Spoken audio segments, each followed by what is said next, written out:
Hey, I'm Scott and Andy, and this is the final EX tier list of Mythical Island. So this is going to be like a baseline going into the new set, which comes out in less than a week. So I'm just going to go through all of the current EX cards, and there might be a couple of surprises at the end based on the new trailer that just dropped a couple of days ago. So we're going to start off at the top. So S tier is Starmie tier. In case you thought this was like a completely objective tier list, Starmie, my beloved, is going straight there at the top. It is the best EX. Don't care what anyone else has to say.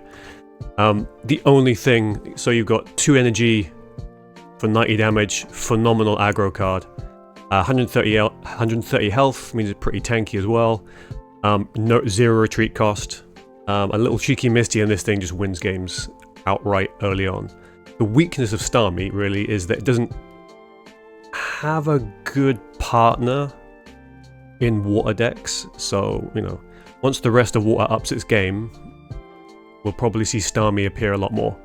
Next we've got A tier, or at the top. So this is basically, if you asked me to guess what cards I would see in the top cut of a tournament, these are basically the ones.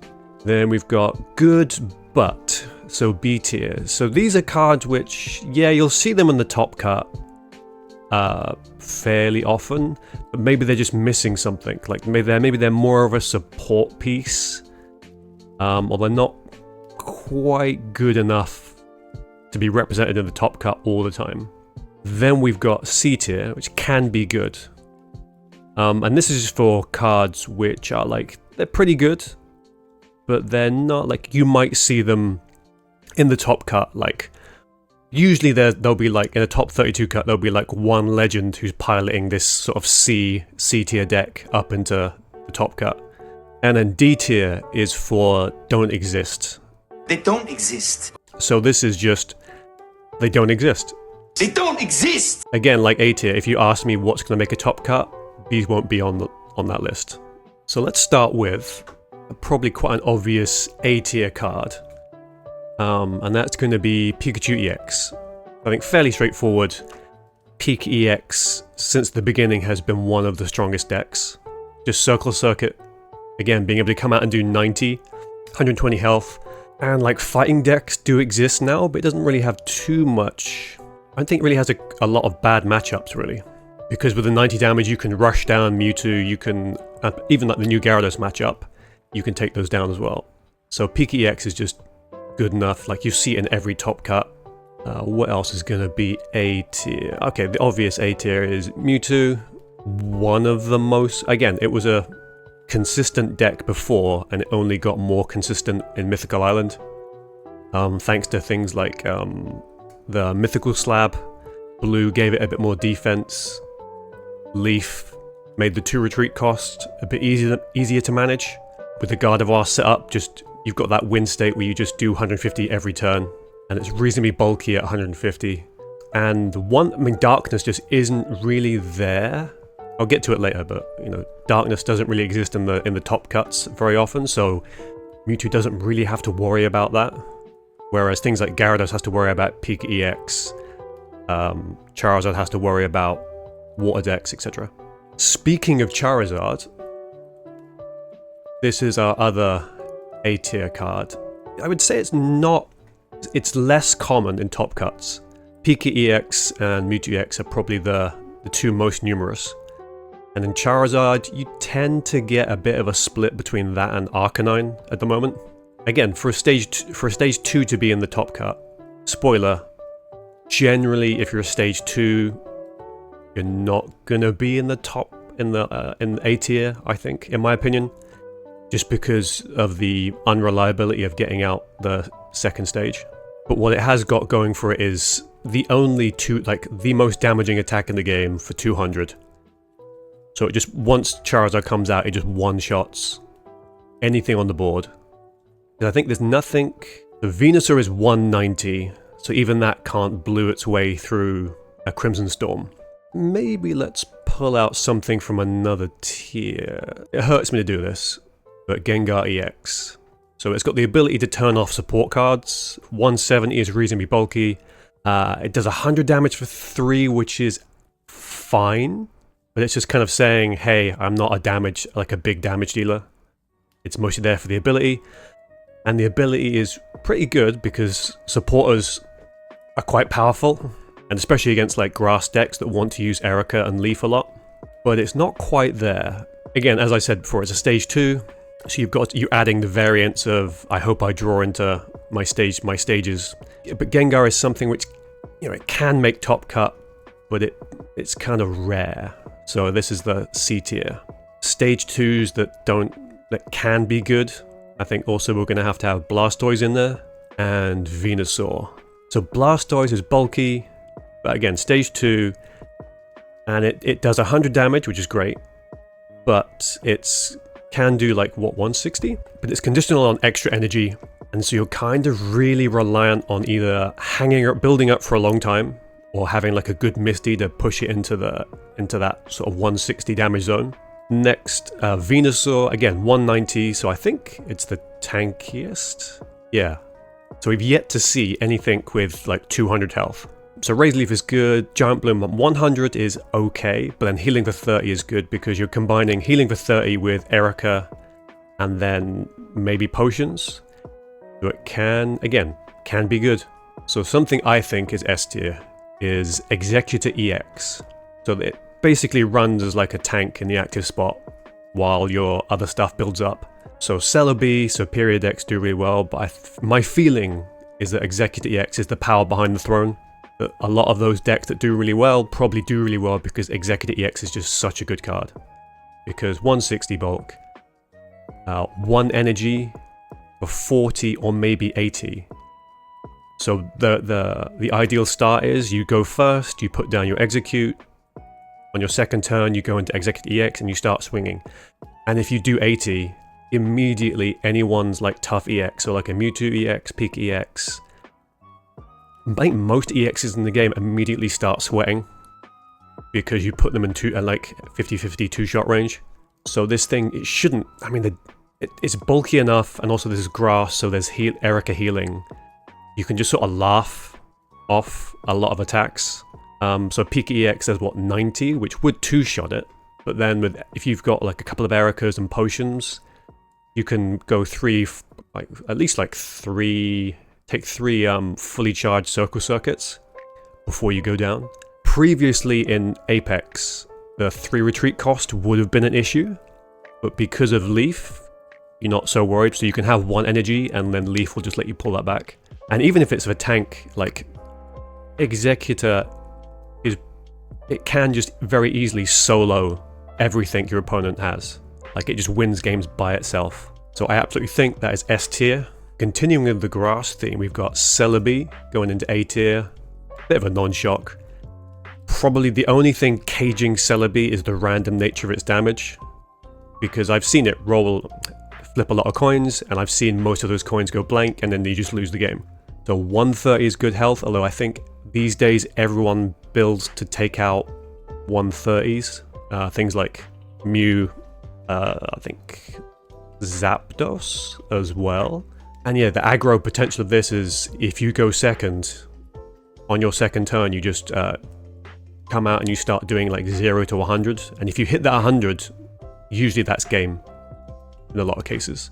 But again, it's chance based, so it is very powerful, but because it's caged by the random nature, it's not quite S tier. So next, we've got Zapdos. So Zapdos goes in the good butt, because you will see it in the top cut, but as more of a support to Pika EX decks. There is no like Zapdos deck, but it's got a great one energy peck, and then 3 for a Thundering Hurricane, which is, I tend to find that it's like, if I've got excess energy, then you build up the Thundering Hurricane, but you don't really rely on it to like do much. So it's a very good like just B tier Pokemon. So let's continue with, let's go with another B tier one. So this time it's going to be Aerodactyl. So since Mythical Island, Aerodactyl has been fairly common in the kind of like fighting toolbox decks that have sort of emerged. So the ability to stop people evolving, it doesn't come up often, but it can be game winning when it does. And then 2 energy for 80 is really good, because again, you can just come out on your second turn if you go second and just start smashing things. And sometimes that's quite overwhelming. So the main reason it's B tier is you don't see them that often in the top cut. Like usually there's like a couple amongst the fighting toolbox decks that make it through. Probably the main thing that keeps it in B tier is the fact that you're relying on the fossils, and we don't have any cards or like supporters or anything that makes getting fossils out more reliable. So you're quite dependent on hitting the fossils, and that kind of variance just pushes it down into B tier in my opinion. So another B tier one we've got is a Wigglytuff EX. So 140, 3 energy for Sleepy Song, which does 80 damage, which is good. And then it puts your opponent's Pokemon to sleep, 2 retreat cost, absolutely decent. But this is good. You don't see it that often, but Wigglytuff decks do occasionally make top cut. Being able to sleep, you know, you're putting it on coin flips, but that can be game ending. 80 damage is good. 3 energy is probably one thing that keeps it out of A tier. But it's decently bulky, but yeah, it's not A tier in my opinion. But going back to... Actually, let's do another B. So I'm going to put Moltres in B tier, mainly because it just exists as a support Pokemon. So 140 health is good. Inferno Dance is basically like archetype defining, because all of the fire decks, which are kind of like top tier, they all run Moltres. So Moltres sits in the front and just passes tokens back. And then maybe if you've got 3 energy, you'll do a Heat Blast for 70. But this is purely a kind of support Pokemon. So let's do the last legendary bird. So Zapdos and Moltres, I think they're B tier in my opinion, but Articuno is definitely A, because it's more self-sufficient. 2 energy Ice Wing for 40, 3 for Blizzard, 80, and then 10 on the bench Pokemon. And obviously with Misty, you can very easily just turn 1, win the game. If your opponent only has 1 thing in the active slot, nothing on the bench, you Misty into Blizzard, see you later. So often, I think generally the kind of the non-Gyarados water decks usually lead with Articuno, and then whatever else mixed with it. So this is A tier in my opinion. So moving on to another water, it's going to be a complete non-shock that Gyarados is A tier. I could hear arguments for S tier, but again, Misty is probably part of the reason why it's so good, because you need the 4 energy. But 180 bulk, really good. Probably the main weakness to Gyarados is the 30 health Magikarp, because everybody is building for bench sniping these days. So you've got Hitmonlees, Electrobuzzers, Zeb Strikers. Next, we are going to look at Marowak. So again, is it B tier? Nah, I like Marowak, but I think it's going to be C, because it can be good. Like, again, when you come out on the second energy and do 80 to 160, like, you can just smash games wide open. But you're only flipping 2 coins, you know, you're opening yourself up to chance. It's just not reliable enough. And then the other fighting one I would put in C tier is Machamp.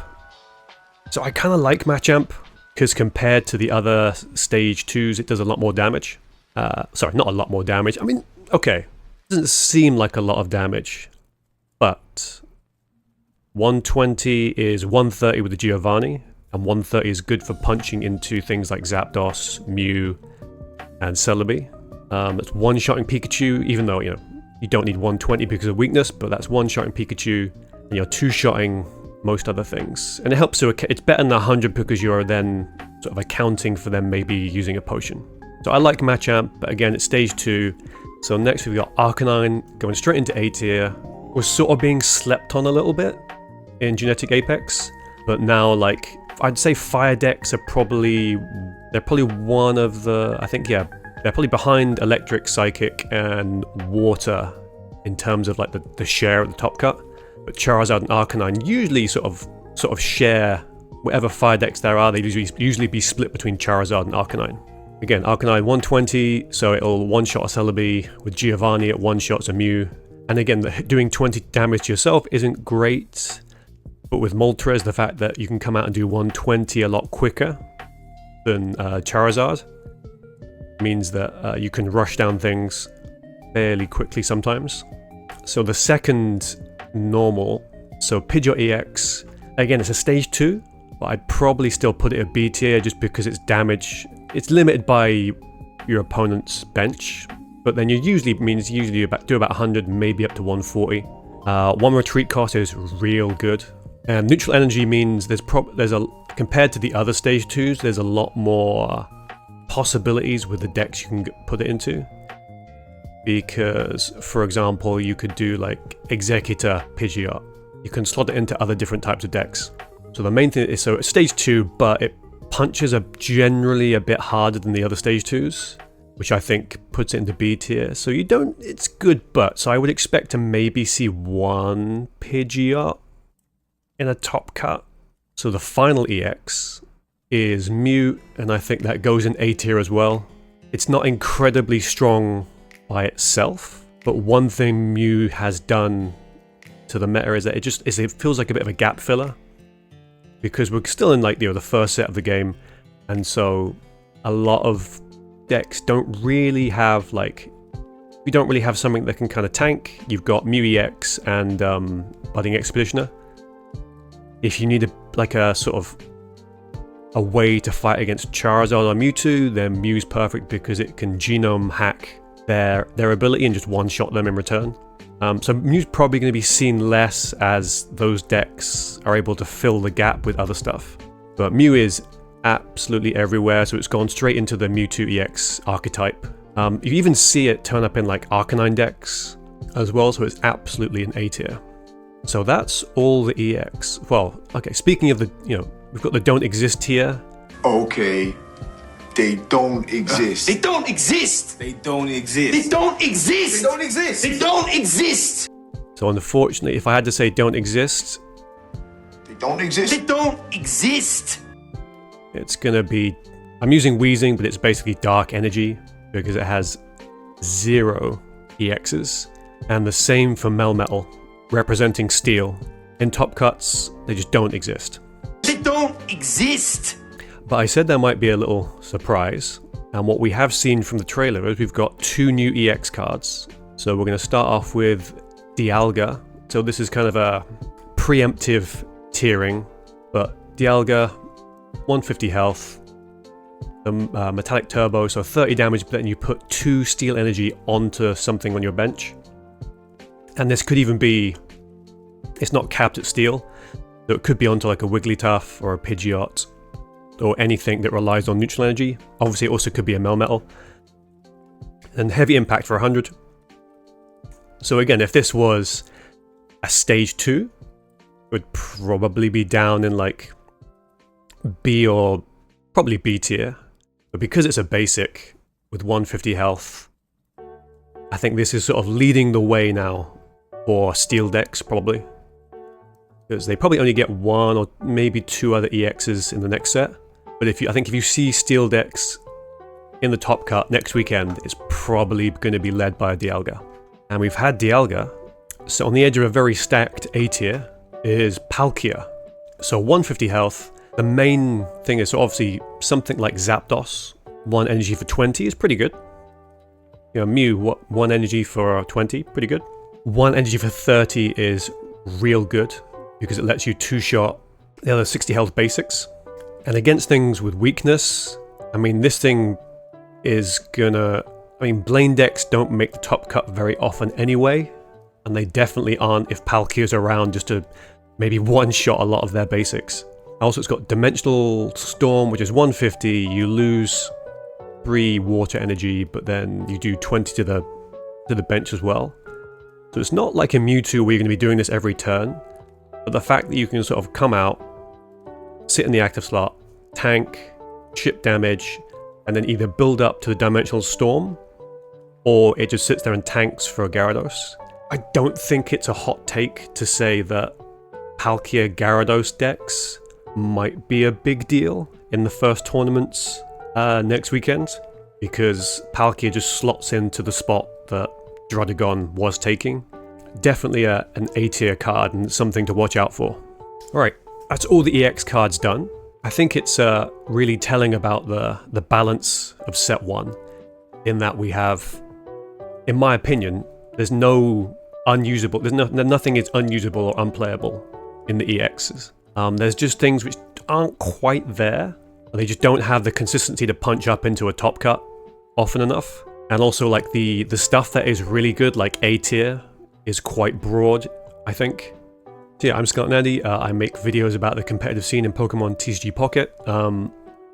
If you like the video, please, like and subscribe and all that. If you disagree with anything in the tier list, let me know in the comments down below, and I will see you next week for the first tier list of set 2.